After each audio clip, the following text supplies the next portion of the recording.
Hello, and welcome to Honoring Mill Creek Valley, a conversation about art, history, and community along the Brickline Greenway. I'm so excited for the conversation that we are about to have here today. We will highlight a key segment of the Brickline Greenway while sharing the story of the former Mill Creek Valley neighborhood through a high-profile art project that is being brought to life by a collaboration of partners locally and nationally to acknowledge and recognize part of our region's painful history, but also encourage community engagement and vision around working towards a more equitable future for all. My name is Dee Nichols, and I will be your moderator for today's conversation. Currently, I am a senior UX researcher at Google.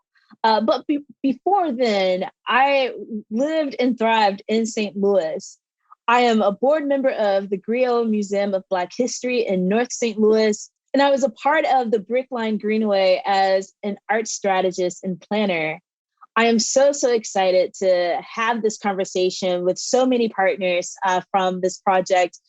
And today we are here to really share just how dynamic public and private partnerships can be in a city like ours in order to bring big changes to our region. This is the first of many conversations about this space, what was here and what it can be in the future. And here's a little overview just to set the stage before we dive into deeper conversation with our panelists. Mill Creek Valley was a community, a segregated community that was destroyed in the name of urban renewal in 1959. It was my home. It was all I knew. Our schools were there, our churches. We did all of our shopping along Market Street. So it was a neighborhood from Grand to 20th Street, from the railroad tracks to Olive Boulevard. The significance of the erasure of a community is heartbreaking, but this is an opportunity for us to revive the memory. The Mill Creek Valley section of the Brickline is a really important story. We want to make sure that we have the opportunity to celebrate the residents that lived in the Mill Creek neighborhood. The Brickline Greenway is a very unique project, not just here in St. Louis, but nationally. What's most important about it is the resident involvement. We have dozens of partners who have been guiding us and helping us thinking about what happens adjacent to the Greenway. And that's what the Brickline is really about. It's about catalyzing growth, but it's also about celebrating the community and the people who live there and lifting up all the voices that are there today, but giving you time to contemplate and reflect on the past. I was invited by the Brickline Greenway to help design a monument to commemorate a neighborhood, basically excavating this thing that was covered up in real life and putting it up on a pedestal for the whole world to see as a way to commemorate, a way to acknowledge and vindicate those people that were taken out of that place, a beautiful place and something that could start a conversation about who these people were, so that we can, remember them and take pride in what happened there and who they were and what they did. Partnership is critical to the success of any Greenway, but what's really unique about this Mill Creek section is the partners that are anchoring the project. So you have Harris Stowe, which has just embraced the project. You've got this strong anchor on the west. And then you have this brand new soccer stadium that is rising up on the east end of the Mill Creek Valley. And we're so grateful for the public-private partnership for St. Louis City Soccer Club to embrace this. It means everything to our club, for St. Louis City SC to make this a part of our fan experience. And it means everything, a part of the bigger narrative, that we're telling history that was never told. And the fact that this has never been done in sports. It ain't gonna fix every problem, but the level of care that I'm seeing go into it, I'm hopeful that if we do that in other aspects of the city, we can make it a much better place to live for people. So the Brickline Brickline Greenway is a bold vision to create up to 20 miles of paved paths through up to 17 neighborhoods, creating inspiring experiences and equitable opportunities for growth. The big idea is to link Forest Park to the Gateway Arch National Park and Fairground Park to Tower Grove Park, plus hundreds of destinations in between. This project has been underway for several years, informed by many collaborators, by research, and most importantly, by community members like you all. With us today are 6 of the thousands of people that we've talked to make this happen. We will hear from Vivian Gibson, a former resident of Mill Creek Valley and author of The Last Children of Mill Creek. We'll also hear from Susan Troutman, CEO of Great Rivers Greenway, the public agency spearheading this project, as well as Damon Davis, the visionary artist himself behind the Mill Creek Valley artworks. And then we'll hear from Kalia Collier, Vice President of Community Relations with St. Louis City SC, who has invested in the project and is hosting a part of the exhibition just outside of their new stadium. And then we'll hear from Dr. Terrence Finley, Vice President and CFO of Harris-Stowe State University, who is hosting part of the exhibition on their campus alongside other Mill Creek Valley historical renovations. And last, but of course not least, we will hear from the city's mayor, Mayor Tashara O. Jones. I love this dynamic panel of folks who are amongst us today. And I would love to get started in our conversation with you, Miss Vivian. Vivian grew up in Mill Creek Valley and recently published her memoir that really paints a picture, I believe, of what life was like in the neighborhood.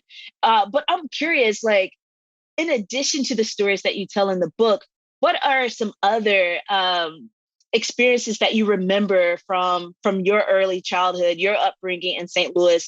What did growing up in this part of the city feel like, look like, et cetera? Thank you, Dee. I think that the title of my book goes to the heart of what's going to occur with the Brickline Greenway, because it connects neighborhoods, and even neighborhoods like Mill Creek that doesn't exist anymore. I grew up in a time and a place, and I'm one of the last people or one of the last children who really does remember a community called Mill Creek. I walked Jefferson and Market to shop at mom and pop stores. We visited or frequented businesses and restaurants, many of them Black owned. My brother sold papers on the streets and to homes on Walnut and Clark and Spruce, when there were actual families living in those homes and on those streets. My sisters went to sock hops and basketball games at the Vashon Center. People on Sundays walked to as many as 40 churches. So it was a real community. And I think Damon's art will make it possible for the children of today to ask questions about why and what happened. When people say to me after reading my book that they had never heard of Mill Creek or ask me where is it or where was it, that makes me very, very sad.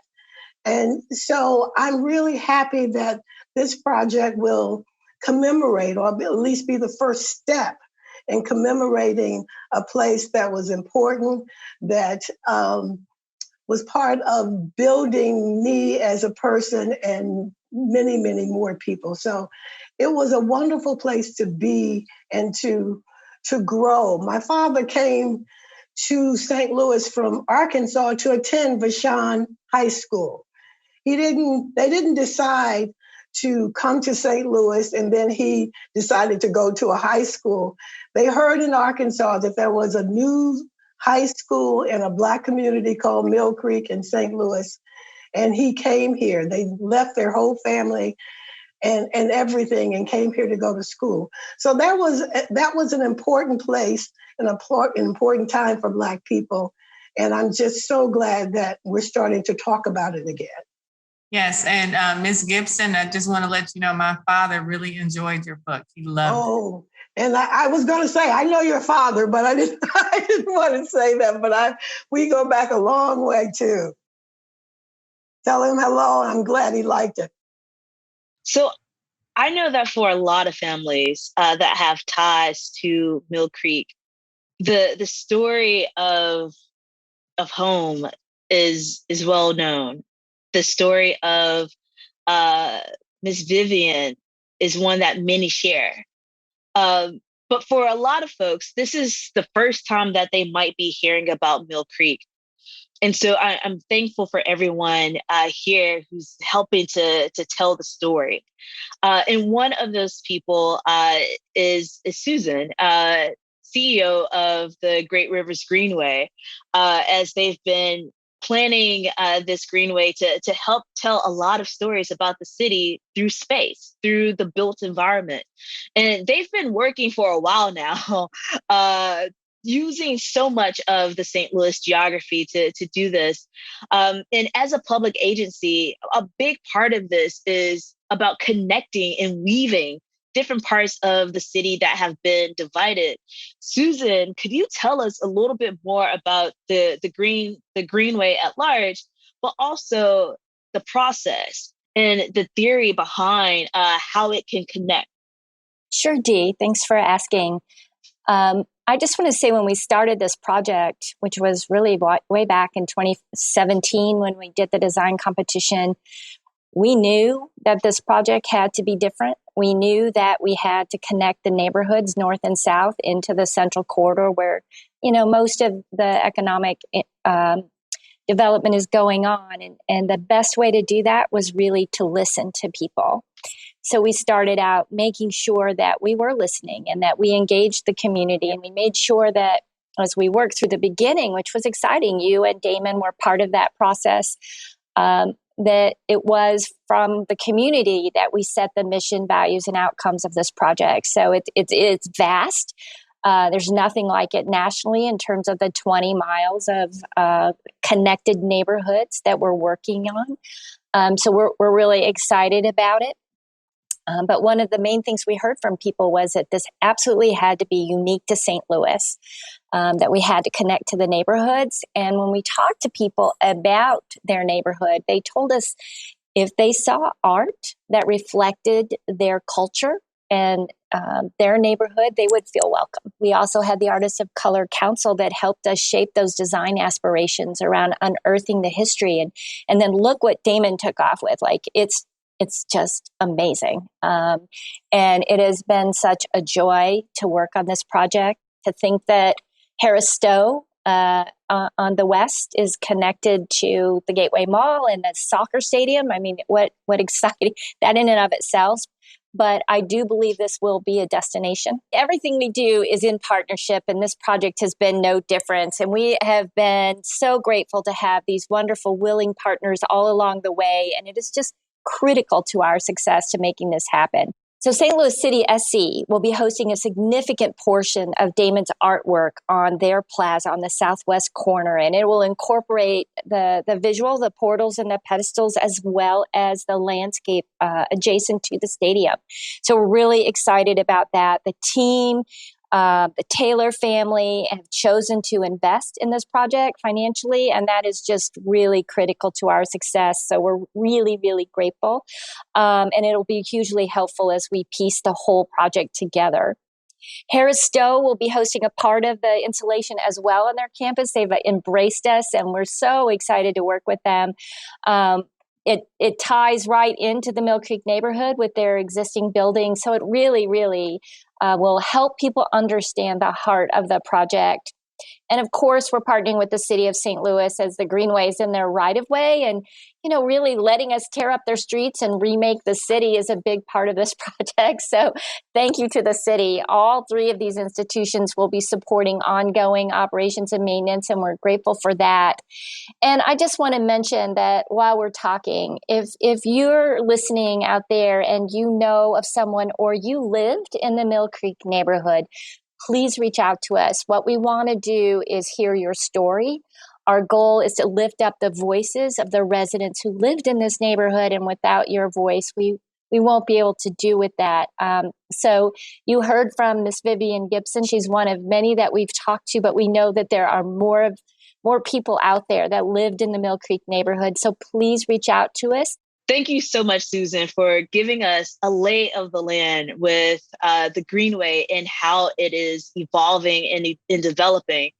I believe, truly and deeply in the power of art in this process, not only for it to awaken how this Greenway can look, but also how it can be and amplify how this space comes alive for bringing people together. And more so, how it can be a catalyst for change. One of my good friends who's on this call is Damon Davis. Damon is a leading figure, an artist and voice in this entire process. And he has been leading a particular part of the Greenway, the Mill Creek Valley Project.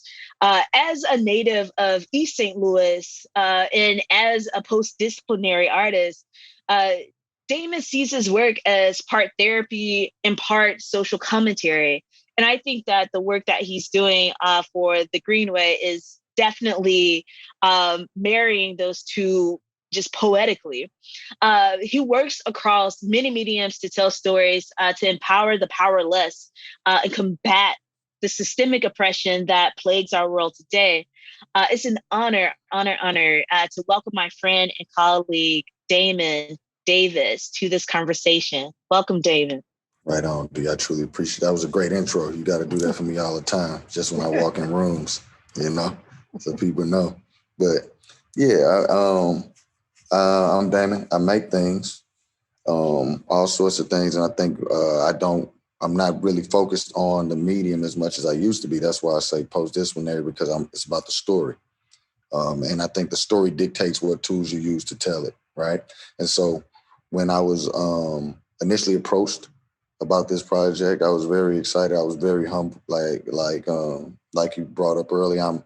I've been here my whole life, on one side of the water or the other. I grew up in East St. Louis, and I've been living in St. Louis my entire adult life, And so I thought it was a huge undertaking and a huge responsibility, but a huge opportunity to actually change the landscape, not only in a metaphorical sense or in a symbolic sense, but to physically change the landscape of St. Louis and to create a monument to Black St. Louis, in the community or communities like the one that I've grown up in and I've seen here my entire life. And so when I came in, my main goal was to do that, was to uphold the people and the identity and the experience of what people went through, but also, interpreted it the way that I have, I've been working my whole life to be able to do as an artist. We're thinking of these things as pedestals and portals. So the idea we'll be making 15 to 20 foot pylons, so tall monolith statues. The shape of each sculpture, the universal materials for each sculpture is like 2 granite slabs, polished granite, and at the top, it would be a concrete object that replicates like a pyramid. It's supposed to give you the impression of sand or sediment from the ground, right? So when you actually see it, you'll see like sediment lines, like we cut into the core of the earth and we just pulled it up and put it there. Like that these people lived on themselves, and it would be in an hourglass shape, but it would never fall through. So almost holding time still in the space in reverence for the people that were left. And hopefully it can be a beautiful place and something that could start a conversation about who these people were, so that we can, remember them and take pride in what happened there and who they were and what they did. hope that with this project, one, people see themselves when I'm talking about Black St. Louis, when I'm talking about the people that are still here, like Ms. Gibson, that actually lived in this place. I hope that they feel respected. And I hope that they feel vindicated and validated. The main focal point of Damon's piece is integrated into the new stadium district for the Major League Soccer team, the St. Louis City SC. And on this call, we have Kalia. I'm curious, Kalia, could you tell us a little bit more about why it's important to the team to invest and collaborate with a project like this? Absolutely, Dee. So one, multiple reasons. St. Louis City SC has been committed from the very beginning to be an exceptional club and neighbor. We're truly STL made. We've involved the community from the beginning as a community-led brand, launching as a new spirit in St. Louis. And so we're integrating into the city every step of the way by being entrenched grassroots. And that's what I love and what I do best. And with our stadium overlapping the footprint of Mill Creek Valley, I think it's incredibly important, not only to the club, but what the family and our ownership group wanted to do was make a statement. And make a statement for the direction we're headed in St. Louis. And it's a bold statement. And so what we're going to be able to do to incorporate this as part of our game experience, wow, our fans we're going to be able to invite them to listen, to learn, to educate them. And the goal is to build to a brighter future, to unify our city. And what better than to do that through sports, art, and entertainment. Because sports and arts have had the ability to empower and connect people from diverse backgrounds all over not only the St. Louis region, but all over our state and our country. St. Louis City is extremely proud to be partnering with GRG, Great Rivers Greenway, and Damon to help create this iconic destination within our stadium, Southwest Plaza, where art, green space, and gathering places will come together intentionally to honor a historic St. Louis neighborhood and inspire our fans, our city towards a brighter future, and paying homage and celebrating the lives of what was Black excellence. And I think we gloss over that sometimes in conversation, and the integrated work that Damon is doing with our team and our architect team, it's going to be amazing to see this come to fruition. That's so cool to imagine, like locals and visitors, people who are not from the city, learning about Mill Creek anytime they go to a game. It's amazing to think about, the confluence of history, of art, of sports, of green space, of community, all in one spot. Kalia, that's interesting because, here at Harris Still, as I mentioned, that we're actually working on a couple related projects as well. And the Green Line team has done a great job of working with our architects as well to make sure that there's synergy there, right? So now I see there's going to be actually maybe another step, if you will, of synergy between Harris Stowe and the soccer field. So that's great to know. Oh, Dr. Finley, we're going to be working together quite a bit. Like when we talk about the power of collaboration, right. This is just a snippet of what everyone gets to see today.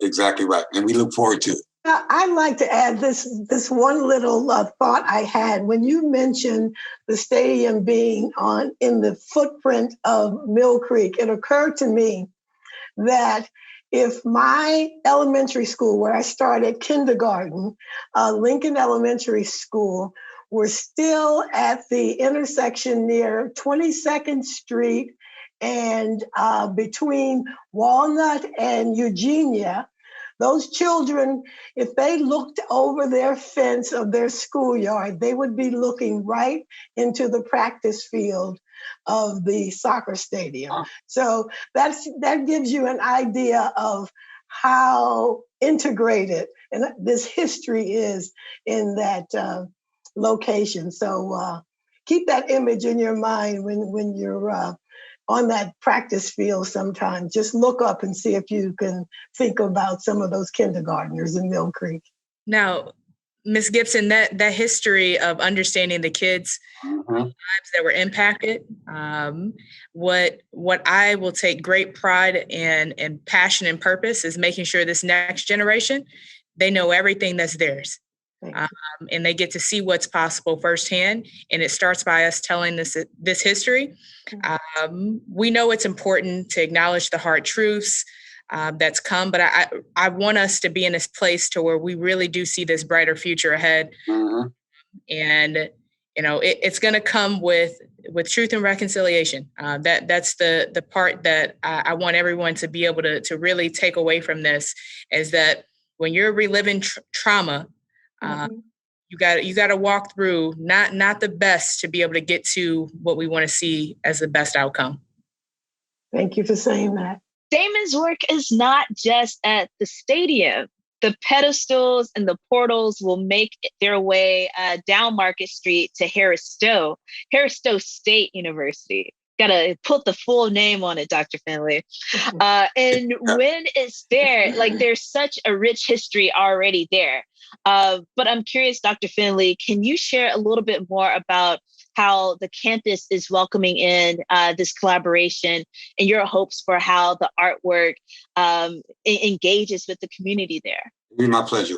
And Dee, on behalf of the university, let me start by saying, first of all, thank you very much for affording us the opportunity to be part of this auspicious undertaking and a member of this stellar panel. As once again, a recent addition to the Harris State University Hornet family, and new to the St. Louis area as well. The university involvement in this project has afforded me the opportunity to truly learn so much about the collective history of Harris State University and the Mill Creek Valley. Harris University actually traces its origins back as far as 1857. It was founded by the St. Louis Public Schools as its first public teacher education institution west of the Mississippi River. Today, we're actually an HUCU, and we actually offer a wide variety of degree program offerings. Our campus has a distinct pleasure, and Vivian mentioned these two particular buildings in her opening as well, but we have the unique and distinct pleasure of housing some of the only remaining standing Mill Creek buildings today. First one is we call our administration building. It's the Henry Givens Administration Building on campus. It was actually built in 1925, I believe, as the Vashon High School. And the second building is on the corner of Compton and Market. It's the Vashon Community Center. And that was constructed, I think, as a public works project back in 1936. And it's important to note that it was one of only 4 recreational centers that Black Americans or African Americans could actually use in St. Louis at that time. So we're proud, once again, to actually have those buildings housed on our campus. And it's just fantastic to think about the ability to be able to invite people like Vivian back to campus, so she can experience, today, right, what she experienced years and years ago. And so, Vivian, you're always welcome. Just let me know and we'll get you to campus for sure. But I'd be remiss if I didn't share, and Dee, you alluded to this, that we are making some upgrades on campus to one of those buildings. The Vashon Center will actually become the home of the Don and Heidi Wolf Jazz Institute and the National Black Radio Hall of Fame. We are actively working on renovating that particular building. We expect the renovation to be complete probably in about a year's time, and we'll probably look at doing a soft opening sometime in the fall of 2022. Now, the university is also, we're about 90% complete on an additional renovation project that ties right into the Brickline project as well. And that's the renovation of what we call Stars Park on our campus. Now, Stars Park is actually the current home of our softball and baseball teams. It actually once was a home of the St. Louis Stars of the National Negro League team from 1922 to 1931. Now, there were actually 4 Negro League championships that actually played on that field, right? So it's historic in all stages, if you will, from that perspective.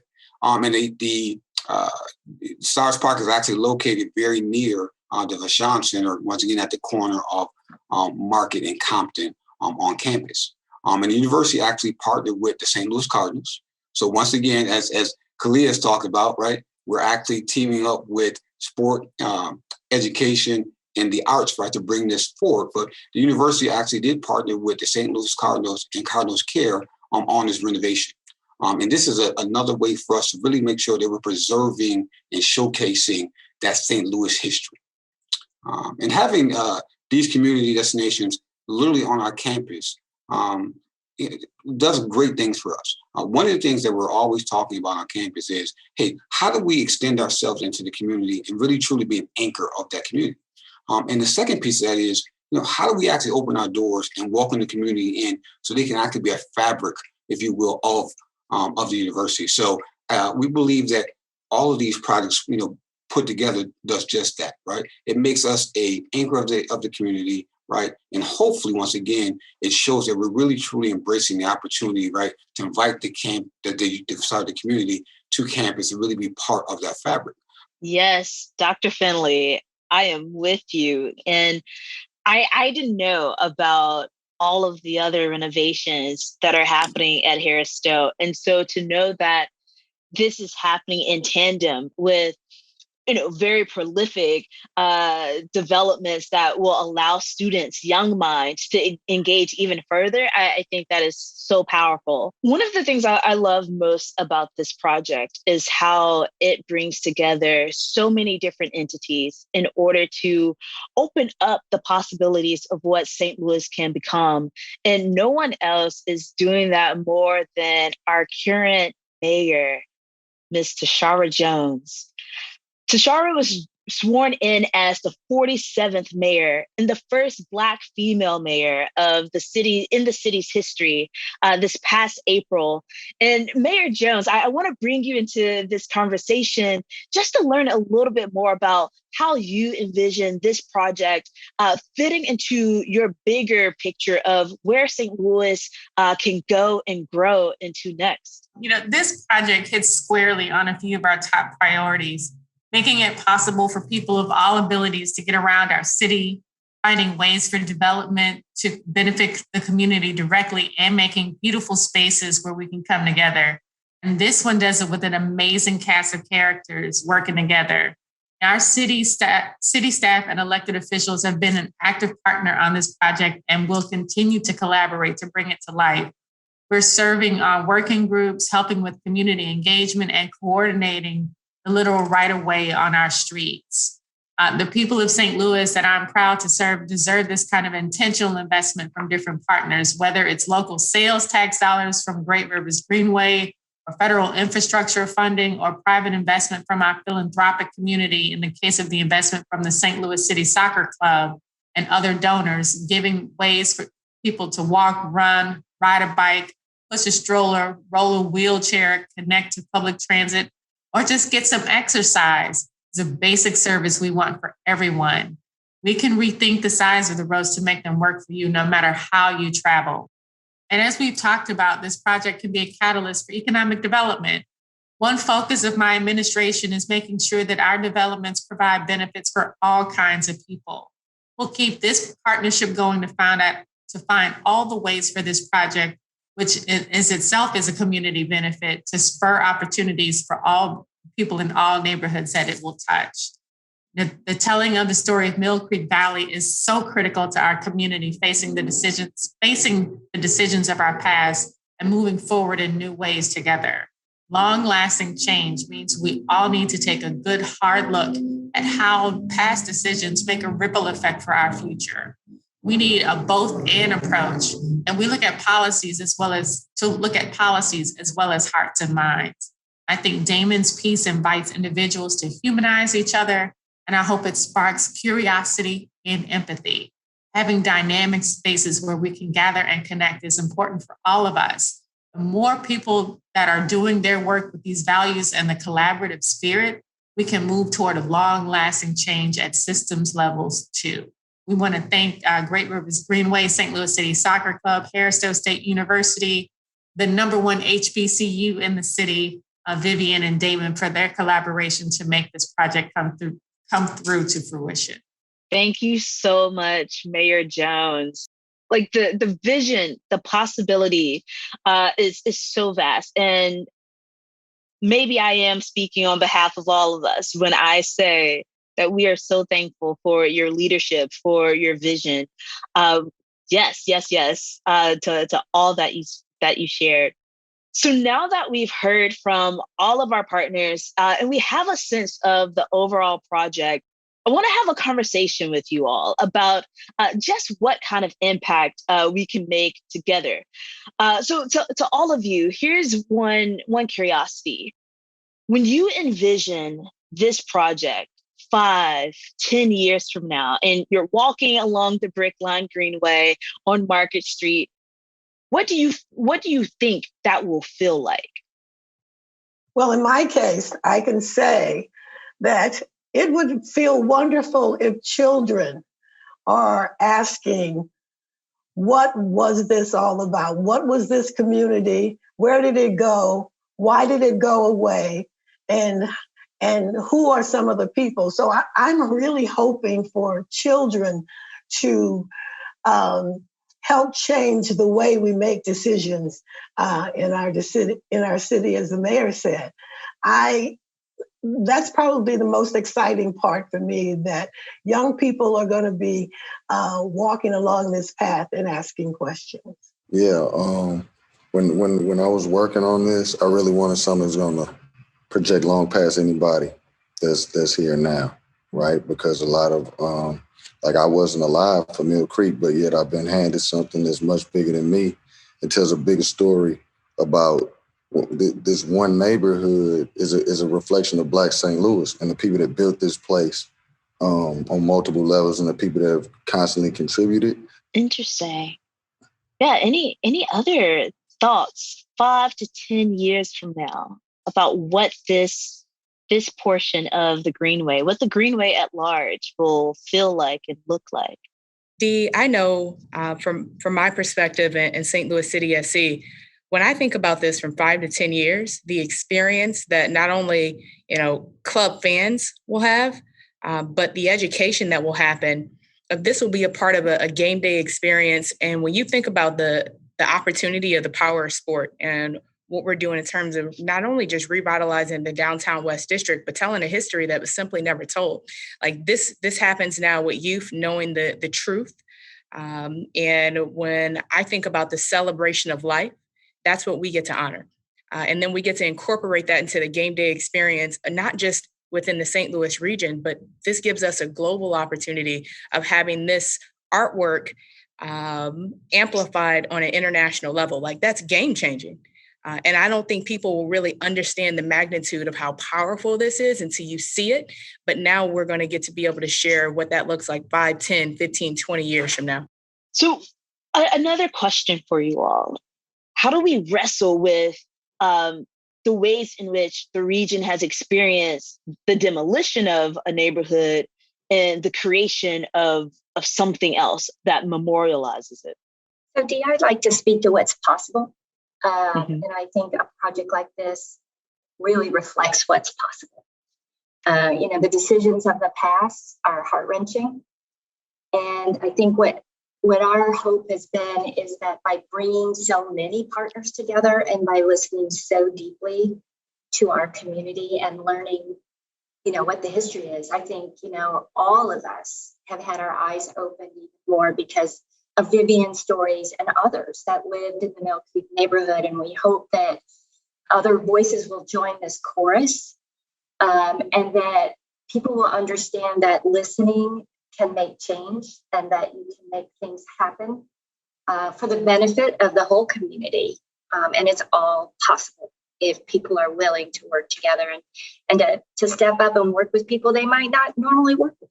Yeah. What do you all think this project says about St. Louis? Dee, I'm from New York originally. I've been here in St. Louis now for about 9 months. And I'm truly just amazed at this project and what it truly means. And so, I'm actually very envious in terms of, being able to take this back home and say, hey, guys, there's some things that St. Louis is doing that we should do here because it's remarkable. And it's really capturing the history of this area and reviving the history, if you will. And it's so exciting for our students here at Harrison State University because they're going to be right in the midst of understanding, right, what this great area really was and how it informed areas of today. And so I think this is really an opportunity for us to say, hey, let's really find a way to embrace the things that's happened in the past, learn from those, ensure that it never happens again, but also make sure that something beautiful comes out of all that pain and suffering that may have transpired. Yeah, Kalia spoke about the global impact of what we're doing here. You know, it's very important to remember that what happened in St. Louis in terms of urban renewal and erasing communities happened all over the country. So I think one of the important aspects of my book is that people are saying all over the country, they're sending me messages saying, this happened here. This happened in Memphis, in New York, and in Chicago, in Detroit. And so it's not a new story for our country, but it's really good to be able to show the rest of the country that we're trying to make a difference. We're trying to right a big, big wrong that happened and to learn from it. And hopefully we will not make that same decision in other parts of our city. We still have a long way to go. The mayor's working on that, I know. And so this is a great start. But no matter how powerful Damon's art is, it still is a first step. We still have a long way to go. To commemorate something that happened 70 years ago is just not enough. It's a start. And I hope people are talking and thinking and working together, talking to the community and making those changes together. Definitely. I would love to piggyback off of that, Ms. Gibson, because you took the words out of my mouth. Art is going to get us so far. And that's coming from somebody that's dedicated their life to it. Mm-hmm. But it's something that we can put out into the street as a reminder. And I also want to make sure that we centering. We love to say all of St. Louis and all of the people, but this is a monument specific to a Black neighborhood, yes. Right? And I want that to be just remembered and acknowledged, and it's okay to acknowledge that, and it's okay for the light to be on somebody else for a second. So when I was working, I definitely was thinking about all of St. Louis, but specifically for the people that was moved. The reason we have to make it is because certain people survived a certain level of trauma. And so I hope that we are mature enough to center those people that lived through that trauma in this. And I think that's going to say more about St. Louis than any art piece or anything that we could say on the panel. So that's what I hope. I hope that's the type of St. Louis we see.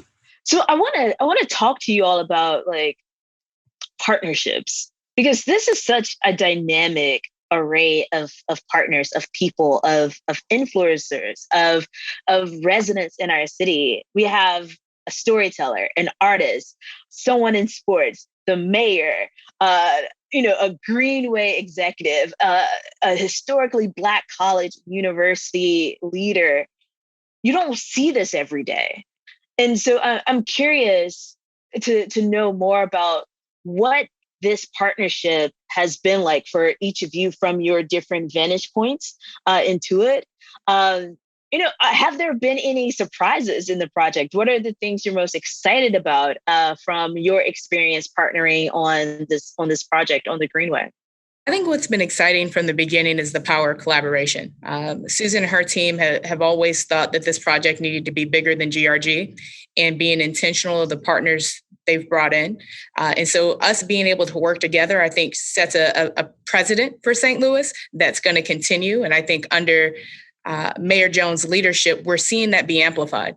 And we've seen a lot of organizations that's worked in silos in St. Louis for a long time. And so when you get this dynamic of a group together, and then you get to see what we get to create together, I think this is going to set a change in momentum of people who really want to be a part of collective change for the better. And you get to learn from one another. This has definitely been, a journey, and we're still on this journey as we continue to pay homage and celebrate lives in Mill Creek Valley. But I completely agree that this is one step in the process. How we continue to build off of this collaboration will be the most powerful that I think we get to celebrate. I agree on building off of each other. The university is just a mile from where the soccer stadium is going to be. And it's my hope that those students will be able to, who are preparing to work, will see meaningful occupations coming from all that development that happens at the soccer field.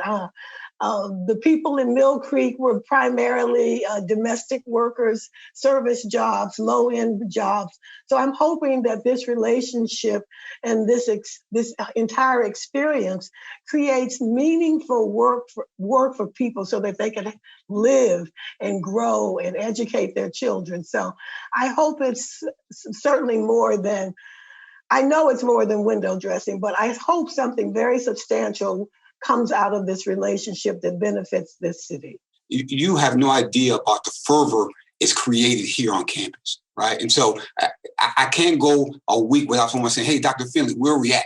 How's the project coming along, right? When are we gonna start seeing, some of these other elements come around? And we showcased some of the ideas that Damon has, and my God, I'll tell you, everyone that even thinks anything about this particular project, right, is just so excited about seeing it really come to fruition and really learning about what it really can be. And when you actually incorporate all those different history together, right, it informs our past and of course informs our future as well.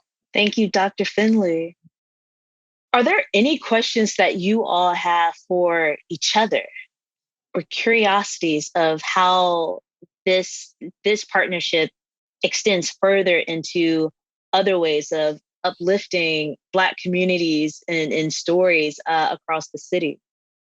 I'd like to ask Mayor Jones. I'd be curious, Mayor, how you see, you mentioned your priorities, how you see a project like this helping you get others to collaborate and join in conversation and making change. Well, I think it's important that this project acknowledges some of the mistakes, policy mistakes of our past, and tells a story about how African American neighborhoods were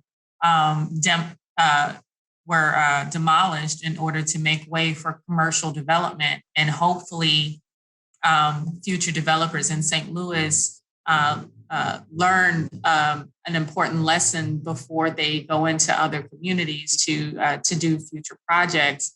Because there is an old saying that if we don't know our history, we are doomed to repeat it.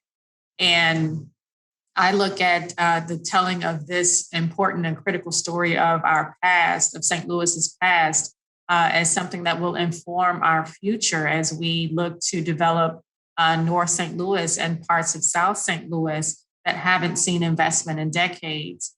And is how it fits into a part of my overall administration's vision is that we cannot expect our entire city to thrive if half of it is left to fail. And this is one of those times when we will be able to tell the story about the families that were displaced because of some of the policy decisions we made. And hopefully we won't make those policy decisions again. Thank you. I appreciate that. So, Kalia, I know you have a background in professional sports beyond St. Louis City SC in basketball, right? That's right. I'm curious, what do you think the value is of sports coming into these types of civic partnerships? What impact do you think that makes? Oh, Dee, it's next level. So, we've seen sports teams and clubs across the country and world that have now, started to make a note of the racial injustices that have happened for decades upon decades, right? And just from what this iconic artwork will do, there's nothing else like this across St. Louis, across sports, Major League Sports in its entirety. And I think that's incredibly important to note. We got a lot of work to be done, but I want us to play up what's happening here in St. Louis, because we have a tendency in our own city to downplay the great things that do happen. And so we're going to make sure that everyone knows what we're doing here in the Lou. Right on.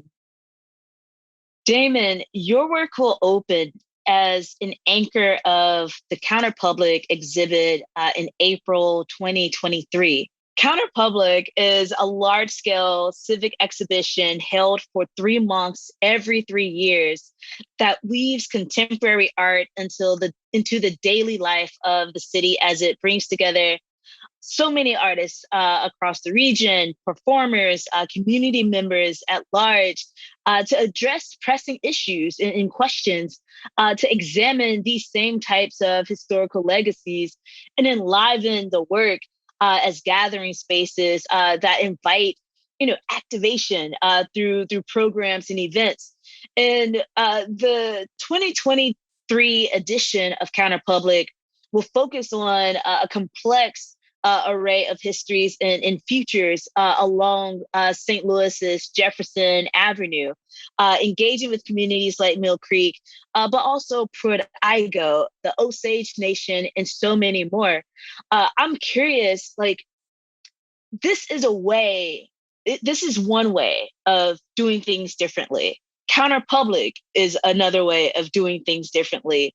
What are some other ways that we can start to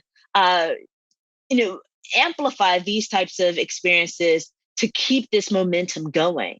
I'm an artist by trade, so I always think from that point of view. But I think that we really one-dimensionalize art in the way that we talk about it, as though the architects ain't artists, and the people that architect all of it, like creative thinking is what I mean when I say arts. And I think a lot of these things, like this project here, and when I think about what Counterpublic means, what I've seen in the past from it, it's a lot more stretching what public art looks like, and stretching what creativity and what's considered public art and what's considered not. And I hope that this is a catalyst for whoever's looking at it to start to rethink, well, if this is the way that this group of people and this artist chose to address this problem, then there are different ways, that we can address things, and not always what has been the status quo, the standard. You know what I mean? Yes. I have one final question for Susan. When is this going to open?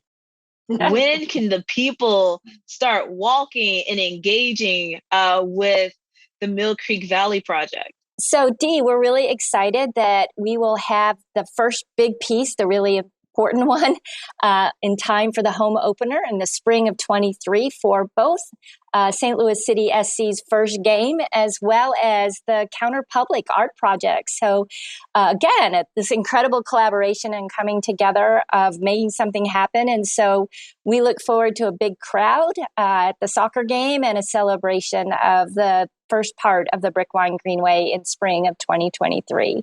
Wow, that is spectacular.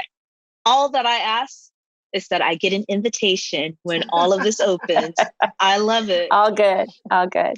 Yes. So anytime a community is looking forward towards growth and revitalization, it is important to not only acknowledge the past, but spend time listening and learning. And so I thank all of you who have joined us today to listen and learn from all of our partners, all of our panelists, so that we can set a collective vision for what not just this portion of St. Louis can be, but the region at large. Thank you all. Thank you to each of our panelists for sharing your time, your vision, your expertise, and thank you all for watching. Stay tuned for the live Q&A right after this. But before we go, I just want to encourage you to visit www.bricklinegreenway.org to learn more about each project, to share your own story about life in Mill Creek Valley, and to find future opportunities to continue conversations like this. A vision as bold as the Brickline Greenway will take us all, take contributions, take ideas from everyone here. And I hope that you become part of this process and this project in your own ways. So thank you so much for your time. We hope to see you in the Q&A in just a minute, and at future events, and eventually on the Greenway.